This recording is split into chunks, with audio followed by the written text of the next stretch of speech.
शुरुआत होते ही हमें दिखाया जाता है कि वकांडा मुल्क का राजा जिसका नाम तिचाला है एक बहुत ही खतरनाक बीमारी से लड़ रहा है। एक ऐसी बीमारी जिसका इलाज वकांडा के पास है ही नहीं। तो अपने भाई तिचाला की जान बचाने के लिए उसकी बहन शूरी अपनी लैब में कई सारे टेस्ट कर रही होती है ताकि किसी तरह वो एक नकली जड़ी बूटी बना ले जो बहुत ही ताकतवर है, जिसके बाद उसकी ड्रिंक बनाकर वो तिचाला को पिला दे और उसकी जान बच जाए। दरअसल इस वक्त वकांडा में वो जड़ी बूटी एक भी नहीं होती। शूरी यहाँ पर बहुत कोशिश करती है मगर फिर भी उस जड़ी बूटी को बनाने में कामयाब नहीं होती। यहाँ पर वो अपने रोबोट से भी अपने भाई के बारे में पूछ रही होती है, जिस पर रोबोट कहता है कि तिचाला की हालत बहुत ही नाजुक है, उसका बचना बहुत मुश्किल है, उसके दिल की रफ्तार भी लगातार नीचे गिर रही है। और अब इसकी फौरन बाद शूरी के पास उसकी माँ रमोंडा आती है जो कहती है बस रुक जाओ शूरी, अब ये सब करना बंद कर दो, कोई फायदा नहीं है क्योंकि तिचाला अब नहीं रहा, वो मर चुका है। ये बात बताते ही शूरी और उसकी मॉम रमोंडा दोनों ही रोने लगती है। अब अगले ही दिन तिचाला का फ्यूनरल किया जाता है, यानी उसे दफनाया जाता है, जहाँ वकांडा के सभी लोग अपने राजा तिचाला को बड़ी अच्छे से आखिरी गुड बाय करते हैं। अब ऐसे करते करते एक साल गुजर जाता है, जहाँ वकांडा ने ये वक्त अपने किसी भी राजा या रानी के बगैर गुजार दिया था। मगर अब एक साल गुजर जाने के बाद वकांडा ने रमोंडा को ही अपनी रानी बना लिया होता है ताकि वो अपने बेटे तिचाला की जगह लेकर वकांडा को संभाल सके। इसके बाद हमें समंदर में एक बड़े से शिप को दिखाया जाता है, जो शिप दरअसल वकांडा के एक लैब की तरह ही थी, जहाँ कुछ साइंटिस्ट एक खतरनाक मेटल पर रिसर्च कर रहे होते हैं। मगर तभी कुछ सिपाही आकर यहाँ हमला कर देते हैं और चारों तरफ से शिप में घुसने की कोशिश करते हैं। ये लोग दरअसल यहाँ उसी मेटल को चोरी करने के लिए आए थे, मगर तभी इधर वकांडा के सिपाही भी आ जाते हैं और उन चोर सिपाहियों पर हमला कर देते हैं। वो इन्हें काफी मारने के बाद बंदी बना लेते हैं और अपने पास कैद कर लेते हैं। इसके बाद हम देखते हैं कि दुनिया के सभी मुल्कों की एक काफी बड़ी मीटिंग रखी जाती है, जिसमें वकांडा की रानी रमोंडा को भी बुलाया जाता है। यहाँ दुनिया के सभी मुल्कों के लीडर्स रमोंडा से कहते हैं कि आपका मुल्क वकांडा दुनिया की सबसे खतरनाक मेटल की हिफाजत नहीं कर सकता, क्योंकि उसकी हिफाजत करना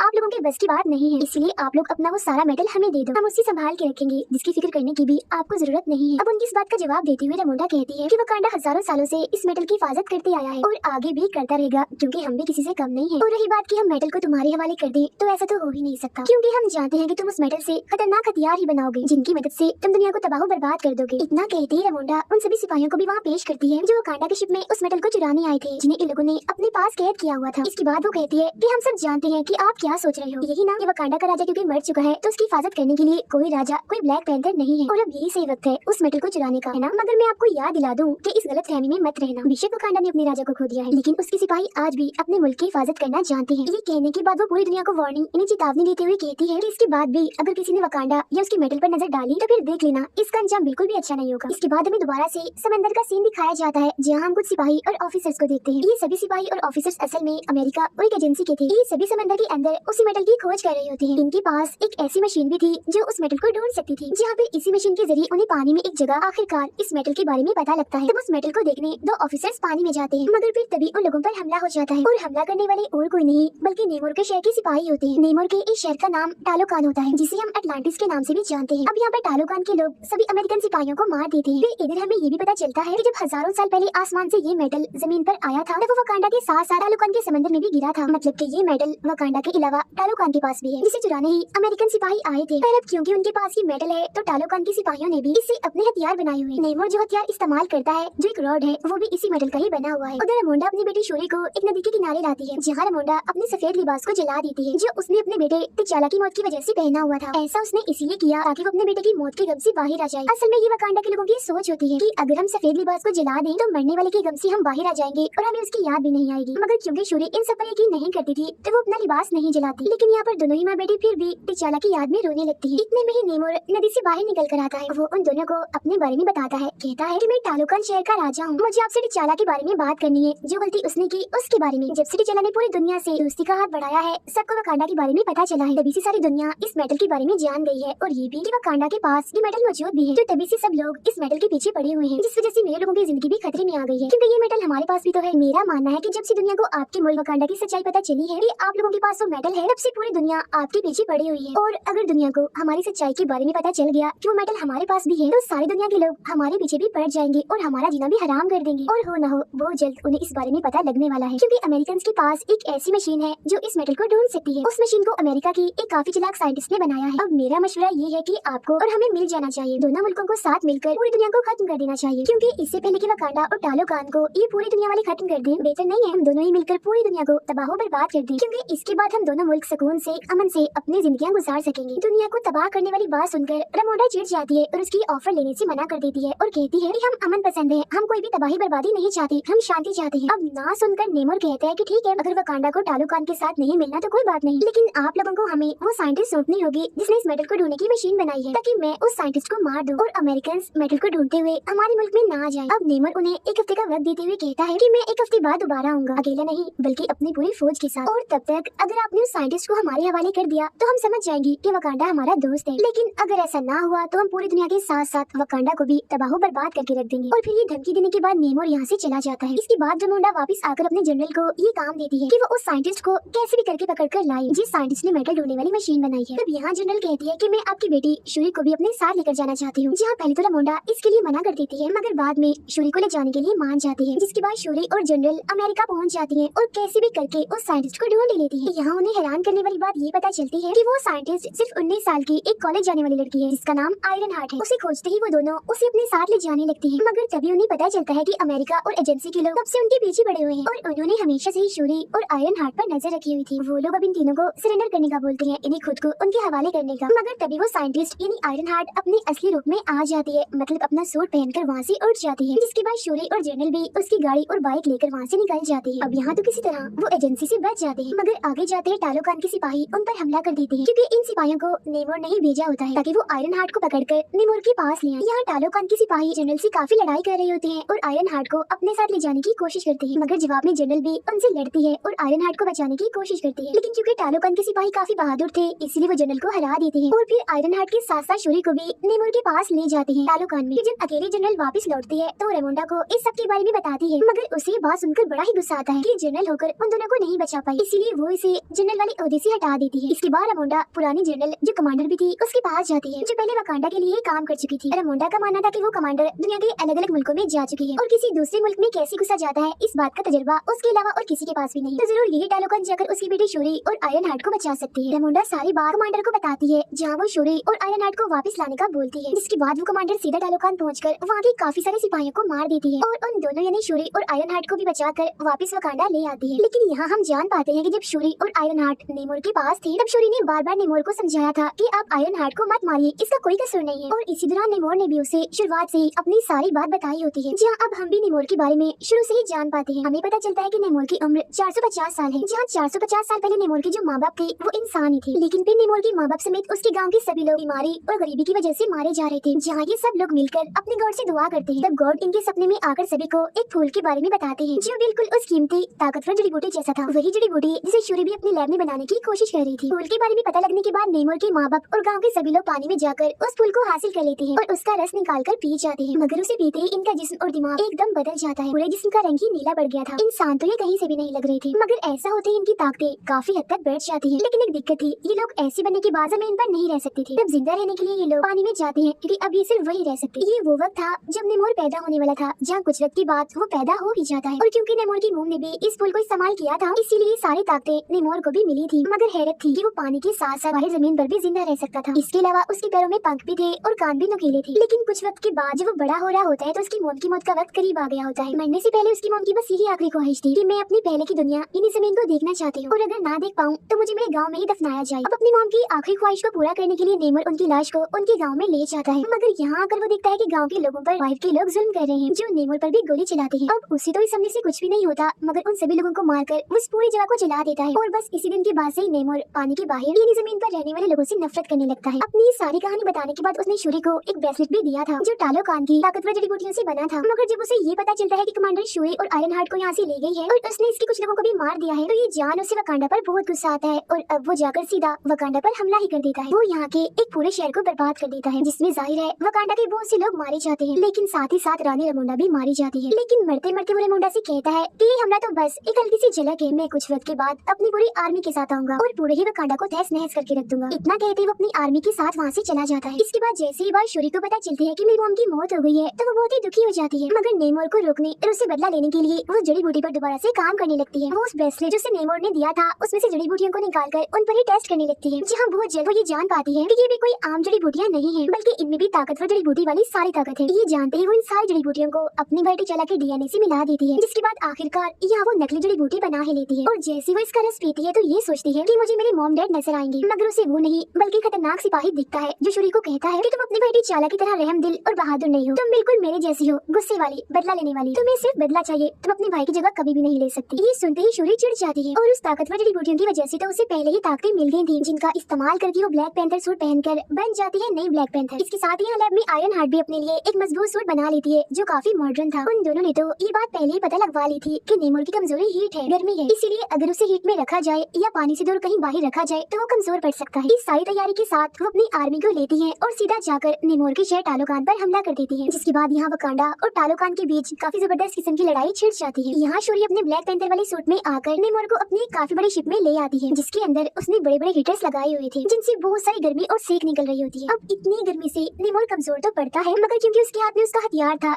वो रॉड जो खतरनाक मेटल से बना था, उसकी मदद से वो उस पूरी शिप को भी तबाह कर देता है। जिसके बाद अब वो शिप नीचे गिरने वाली होती है, मगर शूरी यहाँ अपनी ताकत लगाकर कैसे भी करके शिप को उड़ाकर एक रेगिस्तान में ले जाती है ताकि वो नेमोर को पानी से दूर रख सके, उसे कमजोर करने के लिए। अब रेगिस्तान में आकर नेमोर और शूरी के बीच काफी खतरनाक लड़ाई छिड़ जाती है, जिसमें नेमोर अपने रॉड को शूरी के पेट के आर पार कर देता है, जिससे वो काफी कमजोर हो जाती है। ऐसा करने के बाद वो पानी की तरफ वापस जाने लगता है ताकि उसे दोबारा से ताकत मिल सके, मगर पानी तक जाने से पहले ही शूरी अपने टूटे हुए शिप को तबाह कर देती है, यानी उसे उड़ा देती है, जिससे निकलने वाली आग से इतनी गर्मी पैदा हो जाती है कि नेमोर कमजोर होने लगता है। जिसके बाद वो उसी के हथियार से नेमोर पर हमला कर देती है और कहती है कि या तो तुम इस जंग में हार मान जाओ या मैं तुम्हारी जान ले लूंगी। अब यहाँ तुम्हारे लिए हार मानना ही बेहतर है, क्योंकि अगर तुमने जंग ना रोकी तो बाकियों के साथ साथ तुम्हारे लोग भी मारे जाएंगे। वो शूरी की ये बात मान जाता है, इसलिए उसके सामने हार मान जाता है। वो दोनों अब एक साथ मिल जाते हैं और अपने लोगों के पास आकर जंग को खत्म कर देते हैं। जिसके बाद अब ये दोनों एक दूसरे के दोस्त बन जाते हैं। सब कुछ बिल्कुल ठीक हो गया था, दोनों मुल्कों के लोग बहुत खुश रहने लगे थे। लेकिन यहाँ हम जान पाते हैं कि वकांडा का ये असूल है कि किसी भी इंसान को राजा या रानी बनने से पहले खुद को साबित करना होता है। उसे अपने मुल्क में होने वाली तलवारबाजी और लड़ाई में जीतकर ये साबित करना होता है कि मैं सबसे बहादुर हूँ, मैं ताकतवर भी हूँ और राजा बनने के काबिल भी। लेकिन हाँ, ये सब उसे बगैर किसी भी ताकत जैसे उस जड़ी बूटी का इस्तेमाल किए बगैर करना। अब क्योंकि शूरी ही नई रानी बनेगी, इसलिए उसने भी खुद को साबित करना था ये लड़ाई जीतकर। मगर तभी दिखाया जाता है कि शूरी यहाँ नहीं है, वो इधर से गायब है और यहाँ एक ताकतवर और खतरनाक सिपाही था जो लड़ रहा था। इसका मतलब ये था कि अब यही सिपाही वकांडा का नया राजा होगा। अब हम शूरी को देखते हैं जो यहाँ से सीधा गई होती है कमांडर के पास, जहाँ उसने अपना सफेद सोग वाला लिबास जला दिया होता है ताकि वो अपने भाई और माँ के गम से बाहर आ सके, क्योंकि अब उसे भी ऐसी बातों पर यकीन होने लगता है। यही वो कमांडर शूरी को अपने बेटे से मिलवाती है और बताती है कि मैंने और तुम्हारे भाई टिचाला ने छुपकर शादी कर ली थी और ये बच्चा मेरा और टिचाला का है, यानी तुम्हारे भाई का। इस बात का सिर्फ रमोंडा को ही पता था, जिसके बाद आज तुम्हें भी पता चल गया। यहाँ वो बच्चा शूरी को अपना नाम बताता है, जिसके साथ ही ये कहानी यहीं पर खत्म हो जाती है।